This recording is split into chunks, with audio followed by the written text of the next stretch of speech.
हिकिड़े चोर हिकिड़े ॻोठ मां खंड जी बोरी चुराई। रात हुई, अंधारो हो, बोरी समेत खूह में किरी पियो। 3-4 ॾींहंनि खां पोइ ॿकरियुनि जे धनार ॾिठो त खूह में लाश तरे पई थी। उन रड़ियूं कयूं, सॼे ॻोठ वारा गॾु थिया। उन लाश खे कढनि पिया त इत्तेफ़ाक़न हिकिड़े हमराह जे वात में खूह जो पाणी पइजी वियो। पाणी मिठो हो। उते रड़ियूं कयूं, सुभान अल्लाह, पाण त मरी वियो, पर असांजे ॻोठ जे खूह जो पाणी मिठो करे वियो। हे त को वॾो बुज़ुर्ग आहे। उन खे चौतरफ़ दीवारूं ॾिनऊं, कमरा ठही विया, मुसाफ़िर खाना ठही विया। उते वॾी दरगाह गादी नशीन थी विया। असां वटि ईअं ई आहे।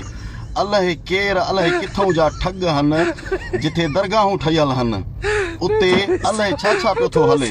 असां बरोच माइटनि जे घर मायूं नाहियूं छॾींदा, पर उते 10-10 रातियूं रहियूं पियूं आहिनि। अलाए कॾहिं सुधरंदासीं असां।